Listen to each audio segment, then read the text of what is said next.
Duffy's Tavern.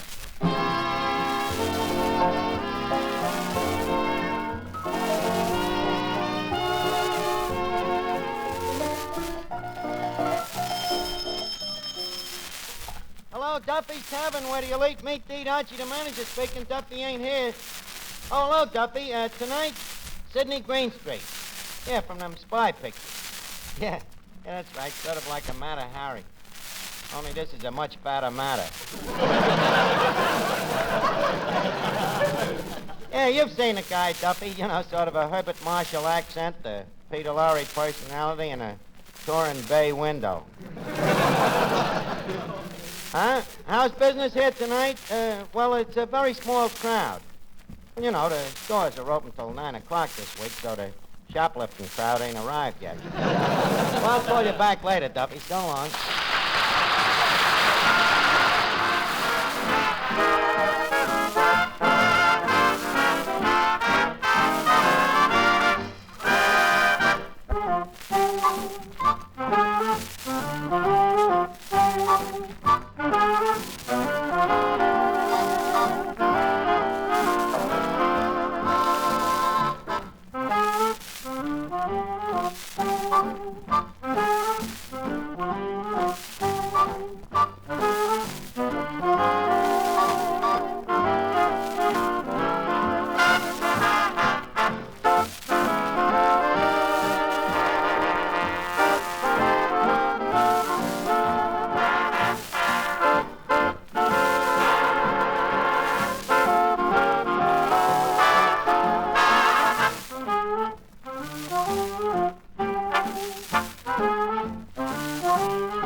Yeah, do you think if I asked Mr. Duffy, he would lend me some money? Duffy, Eddie, why not be more practical? Ask Santa Claus. Duffy, asking Duffy for money. Have you blew your premium? Yeah, I guess it is kind of crazy. Yeah, it must be these strange cigarettes. You never know what they sell you these days. Yeah, you don't realize how cheap that Duffy is. You know, with him, it's a sickness. Yeah, Duffy's disease. Poor circulation of the bankroll. I can't understand it. What good does his money do him? Huh? Well, you know, Eddie, money can't buy happiness. Uh-uh. So he's got the dough and we ain't. But, Eddie, we're happy. Yeah, we're happy. Sure, we're happy. Sure. Sure. You start laughing, Mr. Archie. I'll be right behind you. Eddie, I guess you just ain't a philosopher. Well, I hope that Sonia Jones ain't a philosopher. Huh? My girlfriend, you know. So you'll break the promise. Mr. Archie, that's a promise that would kill me to break. And so would she. Eddie, you mean she would inflict you physical injury? I thought she was in love with you. You'd be surprised how fast Sonia's tender embrace can turn into a half Nelson. Yeah, huh? Well, why do you take it? Why don't you leave her? I guess it's love. She beats me and wipes up the floor with me, kicks me down the stairs. But then when she takes me in her arms and says, I love you, you brute, I'm a goner. Well, Eddie, I guess we're all immune to flattery at times. What? Hello, Finnegan. What's going on? Well, Eddie here wants to buy a mink coat. I'm trying to talk him out of it. Archie's right, Eddie. Don't get one. A mink coat looks too flashy on a man. Oh, Finnegan, you see, Eddie is, like the French say, in amour. Where? He's in love. Oh. This dame. Oh, I get it. And she's a gold digger. Well, this one's more of a fur trapper. You see, I promised her a mink coat. Oh, you did? Well, you don't catch me buying presents. Believe me, when a guy spends a lot of dough on dames, they think he's a judge. Well, what do they think you are? But it don't cost me no dough.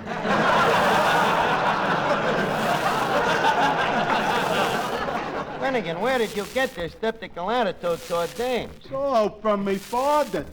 He tipped me off about dames. You know, he married one. He always says to me, got a funny way of talking. Yeah. He probably inherited it. Clifton, he says all women is gold diggers. All women. That's rather a generalization on your father's part, ain't it? Oh, yeah? Look what happened with him with me mother. He thought me mother was marrying him for love, and what happens? The first thing after the wedding, bing, she quits her job. Boy, you're not gonna catch me getting married. Well, don't worry, Finnegan. The dame that marries you will still be single anyway. Oh, is that so? Say, Archie, Oh, yes, Miss Duffy. what size neck does a man have? Well, that varies as the man varies. Well, what size is your neck? You mean normal or expanded? I mean skinny, like it is now. Miss Duffy, it happens me neck looks a little skinny now because this collar is the wrong size for me. It's too large. What's your regular size? 12.5.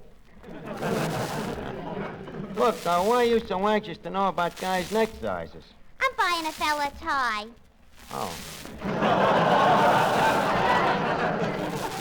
Well, why don't you buy him a rubber one, then he can stretch it to suit himself? Who is the fella? My old boyfriend, Breckenbridge Hartenfelder, the battleship painter.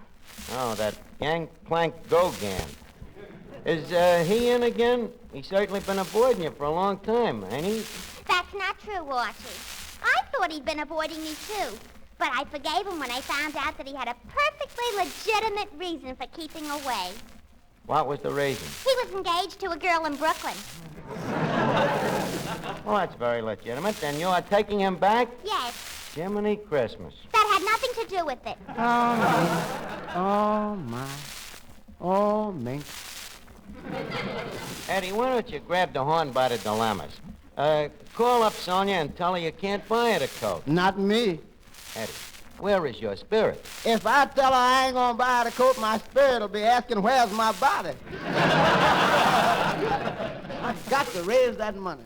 Hey, look, Arch, why do minks cost so much? Well, mainly because they're so scarce. Well, why are they so scarce? Because of their rarity. Oh, I Yeah. see. And another thing, you know, it costs quite a bit to convoy them from Russia. You know, they come from Murmansk. Yes? Are you sure they all come from Russia? Oh, certainly. You know, they were originally known as Minsk. Yeah, that's their native habitat. You know, I wish Sonia Jones knew as little about minks as you do. Oh, yeah? I'll prove it to you. I'll leave it to ask Bob Graham here. He's a college guy. Hey, Bob. Yeah? Bob, I say that all minks come from Russia, right? Wrong. Go ahead and sing. What, this guy don't know about botany. It'd fill a hole in the ground. What a difference a day made. 24 little hours brought the sun and the flowers where there used to be rain.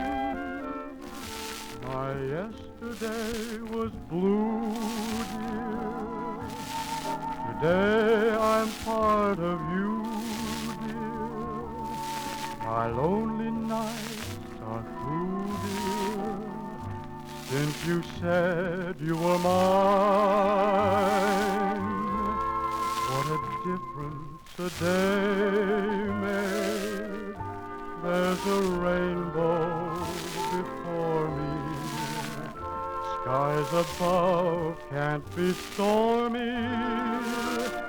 Since that moment of bliss, that thrilling kiss, it's heaven when you find romance on your menu.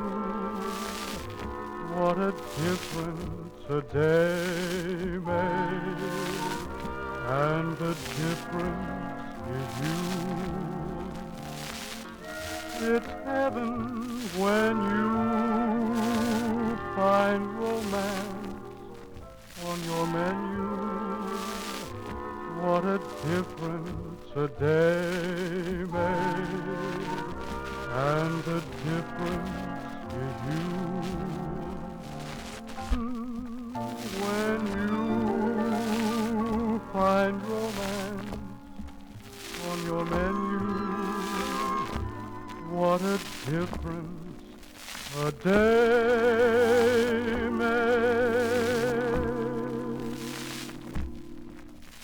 and the difference is you.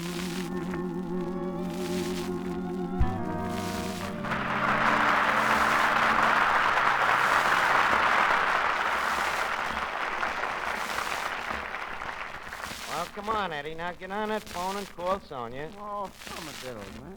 Well, okay.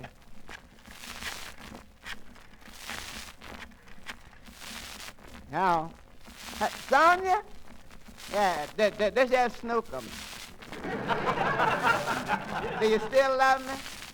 That's fine. Now about that mink coat. I don't see how I... Huh? Massacre, huh? Teeth all over this thing. What's that with the skull? Oh, fracture. Neck too. Well, son, I'll see what I can do. Yeah, goodbye. Well, she's got a point there.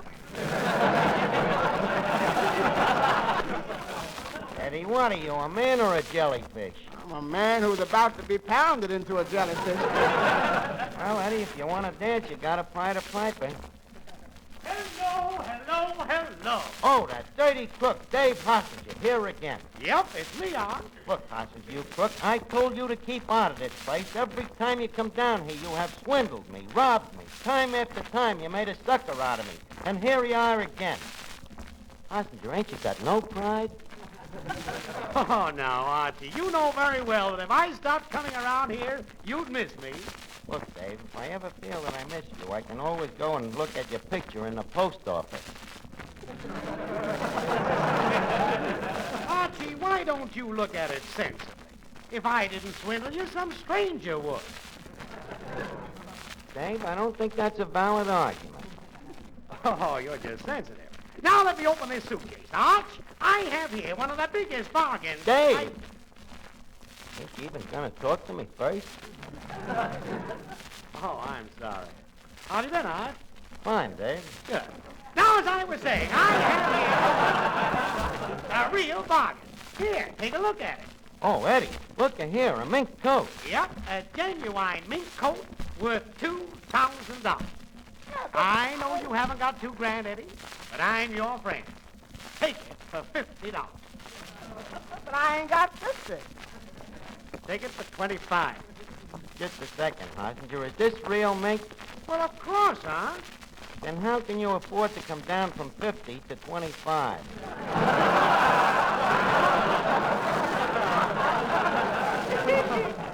Well, the answer is very simple, Aunt.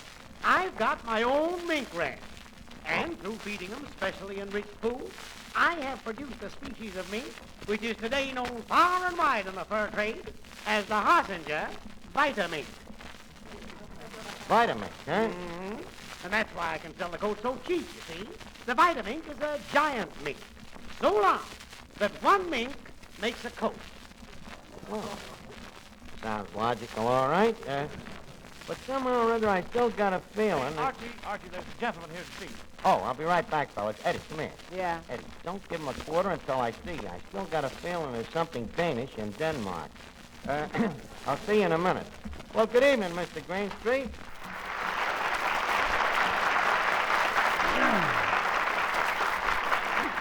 Well, Mr. Greenstreet, as one says to the prodigal guest, welcome to your fatted kid. And furthermore, please feel constrained to accept our behoovle. As a citizen of an allied country, I demand an interpreter. It won't be necessary. Just talk slow and we'll understand you. Here, have a chair. No, not that one. Take this one here. Charlie Lawton used this one last week, and it's about on its last legs anyhow. By the way, do you know Lawton? Yes. Yeah, huh? You seen him since he was here last week? No, he can't have visitors for 3 more days. What's wrong with him? The doctors are puzzled, but they think it's asphyxiation. Oh, well, he couldn't have got it here. He didn't eat a thing. Well, anyways, I'm glad you rolled in on us. Oh, hello, Mrs. Duffy. Huh? Oh, excuse me, mister. I thought you was Mrs. Duffy wearing slacks. Oh, Sidney, this is Clifton Finnegan. How do you do? By George, I wish Peter Lorre could see you. It would scare the pants off him. Oh, hey, I know who you are. I always see you with Peter Lorre and Humphrey Bogart. You're very good, too. You always steal a picture from him. Thank you, sir. Of course, it's easy for you. All you got to do is stand in front of him. Finnegan, please, no remarks about Mr. Greenstreet's obesliness. I'm sorry, Mr. Greenstreet. That's all right. Your suggestion about standing in front of Bogart isn't bad. You don't have to do that. You'll be great even if he stood in front of you. You're a terrific actor. Malted Falcon. In Hollywood, we called it the Maltese Falcon. Maltese? Well, I hope as you never walk into a Hollywood drugstore and ask for a chocolate Maltese. But you're a great villain, you know, very believable. Say, Archie, I don't have too much time, and Hey, Bud, don't I know you from someplace? Do you? I've seen that face before. You, wanted for anything? Well, they may use me in Forever Amber. Oh, now, look, pal. You don't have to be cagey with me. I know you from someplace. Ever been in Sing Sing? No. You know, I've seen you in connection with some crooked... I know you're in my business. Was you ever in Alcatraz? No. San Quentin? Mm-hmm. Joliet? Dannemora? Leavenworth? See, what do? Go to some small, exclusive place? Well, look, old boy. Dave, please, I'm talking to this gentleman right now. Excuse us, will you? Come here, Sidney. Look, this guy Hossinger thinks that you're a real crook. Is that so? Well, it happens quite often, and I consider it rather a tribute to my... Greenstreet, please, don't be such a ham. You see, the point is that this guy Hossinger is offering to sell Eddie the waiter a $2,000 mink coat for $25. Sounds like a philanthropist. Right, crooked as a corkscrew. He's got some kind of a racket with this mink coat, and maybe you can help me find out what it is.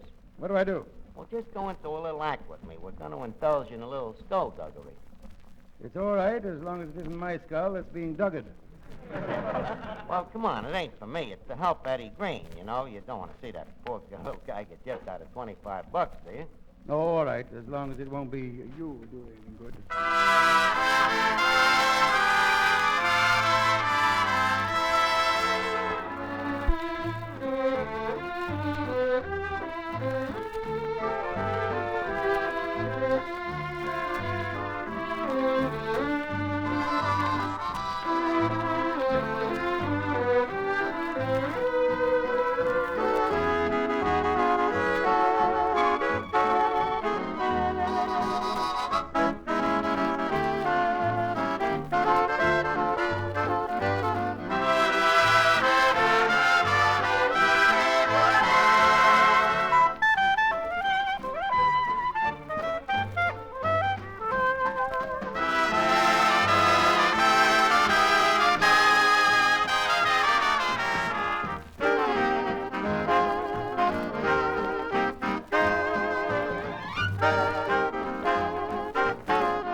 Eddie, we'll find out what that hostage's racket is. Watch me and Greenstreet go into this act.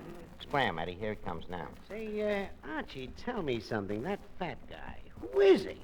I know I've seen him somewhere. Dave, I can't talk. He is a crook, isn't he? Is he? Hossinger, compared with him, you're just a petty lozenger. This guy only happens to be the biggest criminal in the international underground. You know, the IRT. You don't say. What's his specialty? Everything. Diamond smuggling, assassination, espionage, jewel thievery. He's the biggest thing since Lizzie Borden. Well, what's he doing here with you, Arch? Well, you see, Duffy's is his New York hideout, and Arch, well, you don't mean that you're mixed up with... Dave, I suppose you gotta know sometime. You see, I wasn't making much dough, being honest, and, well, I know crime don't pay, but neither does Duffy. Can't believe it. Archie, a crook. Please, Dave, not Archie. In international crime circles, I'm known as X-41. X-41, huh? And what's the fat guy's name? B-29.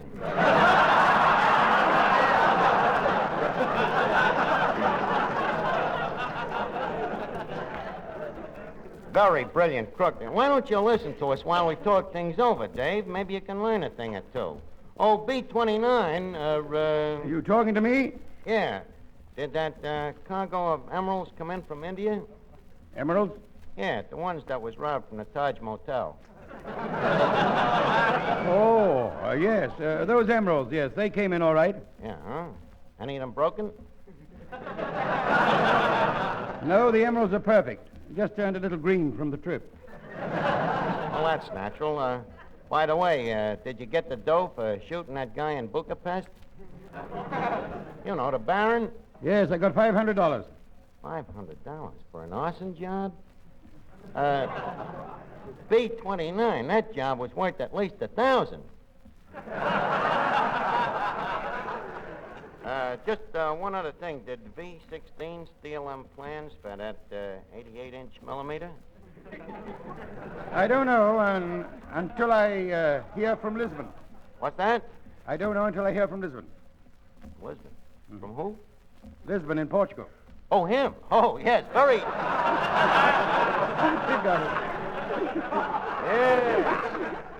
Yeah, very dependable man, Lisbon.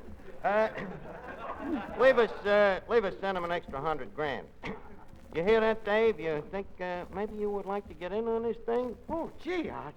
It'd be wonderful to be a big-shot crook like you guys. Sure, Dave. You'll get longer sentences and everything.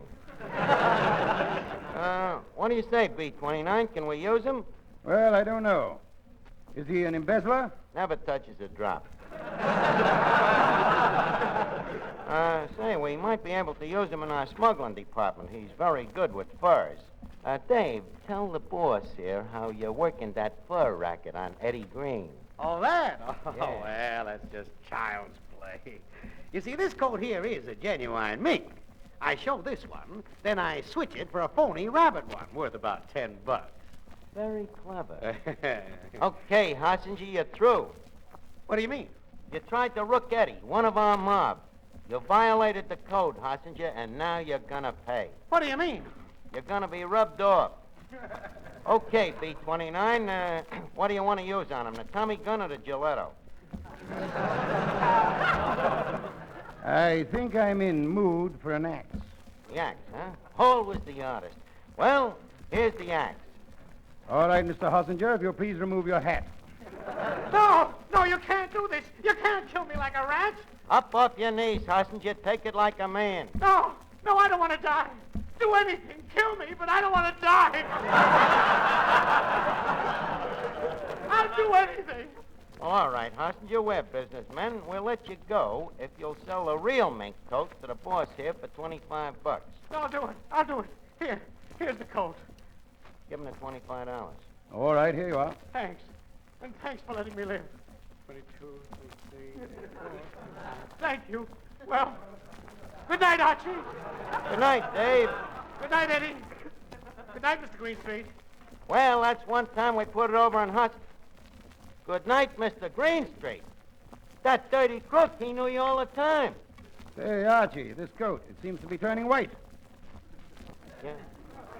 You mean the mink is coming off already? I bet if a greyhound come in here, this coat would get up and start running round in circles. Holy cat, a rabbit's coat. That Hoskins, you did it again. Well, too bad. Here's your coat. I'll take my $25, please. Pay you $25. B-29, this is X-41 you're talking to. Don't be trying to stick me with no phony coat. But I've laid out $25. You make a mistake, you pay for it. That's the code of the underworld. Mm-hmm. How is it that I'm always so smart in movies?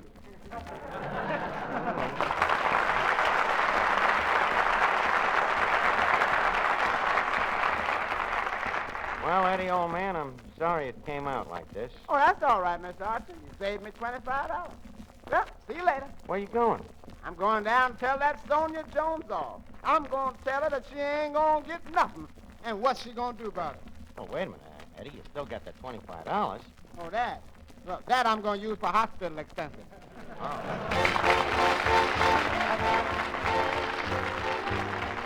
Time to leave Duffy's Tavern for this evening.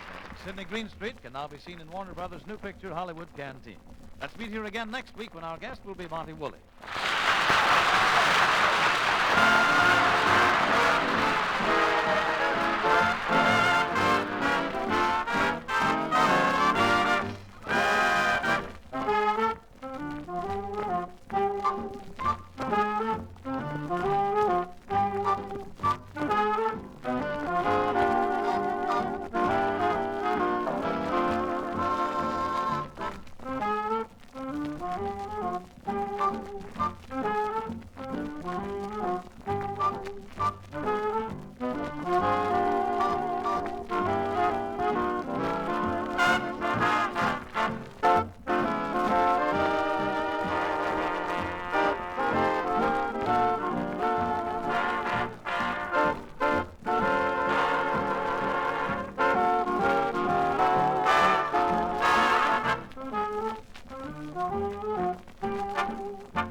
This is the Armed Forces Radio Service.